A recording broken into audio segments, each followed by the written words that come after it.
بسم الله الرحمن الرحيم. الحمد لله الذي أنزل على عبده الكتاب ولم يجعل له عوجا قيما لينذر بأسا شديدا من لدنه ويبشر المؤمنين الذين يعملون الصالحات أن لهم أجرا حسنا ماكثين فيه أبدا وينذر الذين قالوا اتخذ الله ولدا ما لهم به من علم ولا لآبائهم كبرت كلمة تخرج من أفواههم إن يقولون إلا كذبا فلعلك باخع نفسك على آثارهم إن لم يؤمنوا بهذا الحديث أسفا. إنا جعلنا ما على الأرض زينة لها لنبلوهم أيهم أحسن عملا وإنا لجاعلون ما عليها سعيدا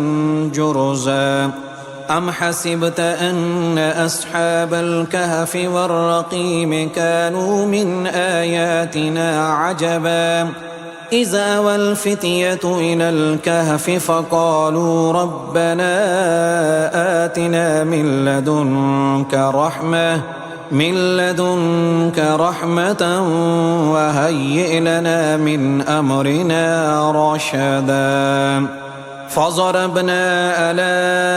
آذانهم في الكهف سنين عددا ثم بعثناهم لنعلم أي الحزبين أحصى لما لبثوا أمدا. نحن نقص عليك نبأهم بالحق إنهم فتية آمنوا بربهم وزدناهم هدى وربطنا على قلوبهم إذ قاموا فقالوا ربنا رب السماوات والأرض لن ندعو من دونه إلها لقد قلنا إذا شططا. هؤلاء قوم اتخذوا من دونه آلهة لولا يأتون عليهم بسلطان بين فمن أظلم ممن افترى على الله كذبا. وإذ اعتزلتموهم وما يعبدون إلا الله فاووا إلى الكهف ينشر لكم ربكم من رحمته ويهيئ لكم من أمركم مرفقا. وترى الشمس إذا طلعت تزاور عن كهفهم ذات اليمين وإذا غربت تقرضهم ذات الشمال وهم في فجوة منه ذلك من آيات الله. من يهد الله فهو المهتد ومن يضلل فلن تجد له وليا مرشدا. وتحسبهم أيقاظا وهم رقود ونقلبهم ذات اليمين وذات الشمال وكلبهم باسط ذراعيه بالوصيد لو اطلعت عليهم لوليت منهم فرارا ولملئت منهم رعبا. وكذلك بعثناهم ليتساءلوا بينهم قال قائل منهم كم لبثتم قالوا لبثنا يوما أو بعد يوم قالوا ربكم أعلم بما لبثتم فابعثوا أحدكم بورقكم هذه إلى المدينة فلينظر أيها أزكى طعاما فليأتكم برزق منه وليتلطف ولا يشعرن بكم أحدا إنهم إن يظهروا عليكم يرجموكم أو يعيدوكم في ملتهم ولن تفلحوا إذا أبدا وكذلك أعصرنا عليهم ليعلموا أن وعد الله حق وأن الساعة لا ريب فيها إذ يتنازعون بينهم أمرهم فقالوا بنوا عليهم بنيانا ربهم أعلم بهم قال الذين غلبوا على أمرهم لنتخذن عليهم مسجدا سيقولون ثلاثة رابعهم كلبهم ويقولون خمسة سادسهم كلبهم رجما بالغيب ويقولون سبعة وثامنهم كلبهم قل ربي أعلم بعدتهم ما يعلمهم إلا قليل فلا تمار فيهم إلا مراء ظاهرا ولا تستفت فيهم منهم أحدا ولا تقولن لشيء إني فاعل ذلك غدا إلا أن يشاء الله واذكر ربك إذا نسيت وقل عسى أن يهديني ربي لأقرب من هذا رشدا ولبثوا في كهفهم 300 سنين وازدادوا 9 قل الله أعلم بما لبثوا له غيب السماوات والأرض أبصر به وأسمع ما لهم من دونه من ولي ولا يشرك في حكمه أحدا واتل ما أوحي إليك من كتاب ربك لا مبدل لكلماته ولن تجد من دونه ملتحدا واصبر نفسك مع الذين يدعون ربهم بالغداة والعشي يريدون وجهه ولا تعد عيناك عنهم تريد زينة الحياة الدنيا ولا تطع من أغفلنا قلبه عن ذكرنا واتبع هواه وكان أمره فرطا وقل الحق من ربكم فمن شاء فليؤمن ومن شاء فليكفر إنا أعتدنا للظالمين نارا أحاط بهم سرادقها وإن يستغيثوا يغاثوا بماء كالمهل يشفي الوجوه بئس الشراب وساءت مرتفقا إن الذين آمنوا وأملوا الصالحات إنا لا نضيع أجر من أحسن عملا أولئك لهم جنات عدن تجري من تحتهم الأنهار يحلون فيها من أساور من ذهب ويلبسون ثيابا حزرا من سندس واستبرق متكئين فيها على الأرائك نعم الثواب وحسنت مرتفقا واضرب لهم مثل الرجلين جعلنا لأحدهما جنتين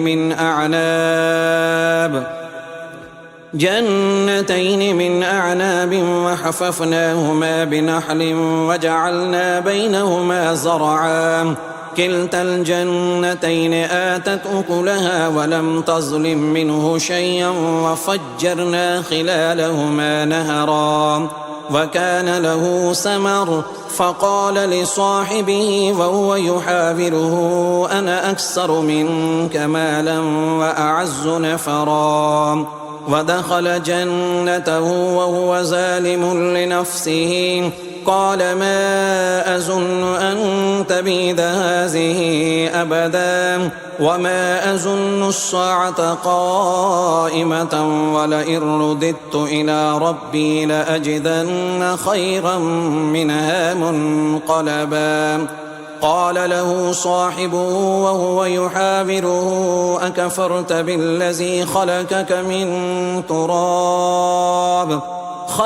من تراب ثم من نطفة ثم سواك رجلا لكن هو الله ربي ولا أشرك بربي أحدا ولولا إذ دخلت جنتك قلت ما شاء الله لا قوة إلا بالله إن ترني أنا أقل منك مالا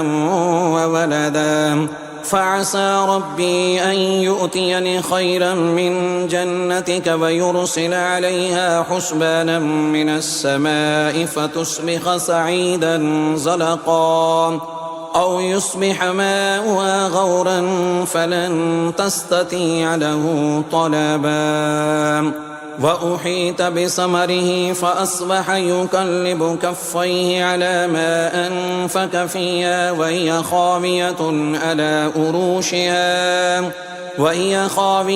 على أروشها ويقول يا ليتني لم أشرك بربي أحدا ولم تكن له فئة ينصرونه من دون الله وما كان منتصرا هنالك الولاية لله الحق هو خير ثوابا وخير عقبا واضرب لهم مثل الحياة الدنيا كماء إن أنزلناه من السماء فاختلط به نبات الأرض فأصبح هشيما تذروه الرياح وكان الله على كل شيء مقتدرا المال والبنون زينة الحياة الدنيا والباقيات الصالحات خير عند ربك ثوابا وخير أملا ويوم نسير الجبال وترى الأرض بارزة وحشرناهم فلم نغادر منهم أحدا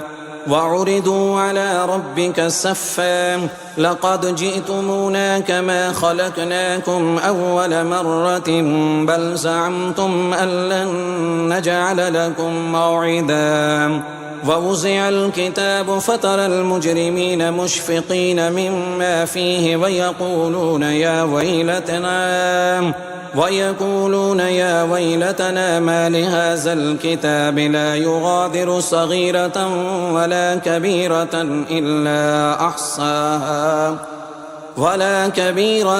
إلا أحصاها ووجدوا ما عملوا حاضرا ولا يظلم ربك أحدا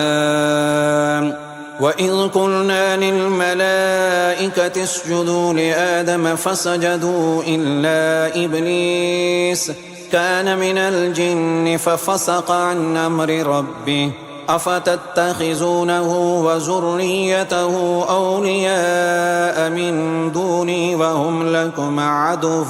بئس للظالمين بدلا ما أشهدتم خلق السماوات والأرض ولا خلق أنفسهم وما كنت متخذ المضلين عضدا ويوم يقول نادوا شركائي الذين زعمتم فدعوهم فلم يستجيبوا لهم وجعلنا بينهم موبقا ورأى المجرمون النار فظنوا أنهم مواقعوها ولم يجدوا عنها مصرفا ولقد صرفنا في هذا القرآن للناس من كل مثل وكان الإنسان أكثر شيء جدلا وما منع الناس أن يؤمنوا إذ جاءهم الهدى ويستغفروا ربهم إلا أن تأتيهم سنة الأولين أو يأتيهم العذاب قبلا وما نرسل المرسلين إلا مبشرين ومنذرين ويجادل الذين كفروا بالباطل ليدحضوا به الحق واتخذوا آياتي وما أنذروا هزوا ومن أظلم ممن ذكر بآيات ربه فأعرض عنها ونسي ما قدمت يداه إنا جعلنا على قلوبهم أكنة أن يفقهوا وفي آذانهم وقرا وإن تدعهم إلى الهدى فلن يهتدوا إذا أبدا وربك الغفور ذو الرحمة لو يؤاخذهم بما كسبوا لعجل لهم العذاب بل لهم موعد لن يجدوا من دونه موئلا وتلك القرى أهلكناهم لما ظلموا وجعلنا لمهلكهم موعدا وإذ قال موسى لفتاه لا أبرح حتى أبلغ مجمع البحرين أو أمضي حقبا فلما بلغا مجمع بينهما نسيا حوتهما فاتخذ سبيله في البحر سربا فلما جاوزا قال لفتاه آتنا غداءنا لقد لقينا من سفرنا هذا نصبا قال أرأيت إذا أوينا إلى الصخرة فإني نسيت الحوت وما أنسانيه إلا الشيطان أن أذكره واتخذ سبيله في البحر عجبا قال ذلك ما كنا نبغي فارتدا على آثارهما قصصا فوجدا عبدا من عبادنا آتيناه رحمة من عندنا وعلمناه من لدنا علما قال له موسى هل أتبعك على أن تعلمني مما علمت رشدا قال إنك لن تستطيع معي صبرا وكيف تصبر على ما لم تحط به خبرا قال ستجدني إن شاء الله صابرا ولا أعصي لك أمرا قال فإن اتبعتني فلا تسألني عن شيء حتى أحدث لك منه ذكرا فانطلقا حتى إذا ركبا في السفينة خرقها قال أخرقتها لتغرق أهلها لقد جئت شيئا إمرا قال ألم أقل إنك لن تستطيع معي صبرا قال لا تؤاخذني بما نسيت ولا ترهقني من أمري عسرا فانطلقا حتى إذا لقيا غلاما فقتله قال أقتلت نفسا زكية بغير نفس لقد جئت شيئا نكرا قال ألم أقل لك إنك لن تستطيع معي صبرا قال إن سألتك عن شيء بعدها فلا تصاحبني قد بلغت من لدني عذرا فانطلقا حتى إذا أتيا أهل قرية استطعما أهلها فأبوا أن يزيفوهما فوجدا فيها جدارا يريد أن ينقض فأقاما قال لو شئت لاتخذت عليه أجرا قال هذا فراق بيني وبينك سأنبئك بتأويل ما لم تستطع عليه صبرا أما السفينة فكانت لمساكين يعملون في البحر فأردت أن أعيبها وكان وراءهم ملك يأخذ كل سفينة غصبا وأما الغلام فكان أبواه مؤمنين فخشينا أن يرهقهما طغيانا وكفرا فأردنا أن يبدلهما ربهما خيرا منه زكاة وأقرب رحما وأما الجدار فكان لغلامين يتيمين في المدينة وكان تحته كنز لهما وكان أبوهما صالحا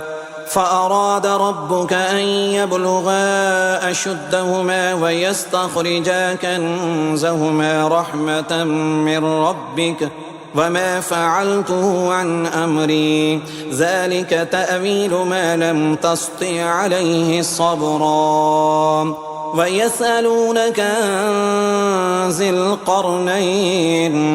قل سأتلو عليكم منه ذكرا إنا مكنا له في الأرض وآتيناه من كل شيء سببا حتى إذا بلغ مغرب الشمس وجدها تغرب في عين حمية ووجد عندها قوما قلنا يا ذا القرنين إما أن تعذب وإما أن تتخذ فيهم حسنا قال أما من ظلم فسوف نعذبه ثم يرد إلى ربه فيعذبه عذابا نكرا وأما من آمن وعمل صالحا فله جزاء الحسنى وسنقول له من أمرنا يسرا ثم أتبع السببا حتى إذا بلغ مطلع الشمس وجدها تطلع على قوم لم نجعل لهم من دونها سترا كذلك وقد أحطنا بما لديه خبرا ثم أتبع سببا حتى إذا بلغ بين الصدين وجد من دونهما قوما لا يكادون يفقهون قولا قالوا يا ذا القرنين إن يأجوج ومأجوج مفسدون في الأرض فهل نجعل لك خرجا على أن تجعل بيننا وبينهم سدا قال ما مكني فيه ربي خير فأعينوني بقوة أجعل بينكم وبينهم ردما آتوني زبر الحديد حتى إذا ساوى بين الصدفين قال انفخوا حتى إذا جعله نارا قال آتوني أفرغ عليه قطرا فما استطاعوا أن يزهروه وما استطاعوا له نكبا قال هذا رحمة من ربي فإذا جاء وعد ربي جعله دكاء وكان وعد ربي حقا وتركنا بعدهم يومئذ يموج في بعد ونفح في الصور فجمعناهم جمعا وأردنا جهنم يومئذ للكافرين عرضا الذين كانت أعينهم في غطاء عن ذكري وكانوا لا يستطيعون السمع أفحسب الذين كفروا أن يتخذوا عبادي من دوني أولياء إنا أعتدنا جهنم للكافرين نزلا قل هل ننبئكم بالأخسرين أعمالا الذين زل سعيهم في الحياة الدنيا وهم يحسبون أنهم يحسنون صنعا أولئك الذين كفروا بآيات ربهم ولقائه فحبطت أعمالهم فلا نقيم لهم يوم القيامة وزنا ذلك جزاؤهم جهنم بما كفروا واتخذوا آياتي ورسلي هزوا إن الذين آمنوا وعملوا الصالحات كانت لهم جنات الفردوس نزلا خالدين فيها لا يبغون عنها حولا قل لو كان البحر مدادا لكلمات ربي لنفد البحر قبل أن تنفد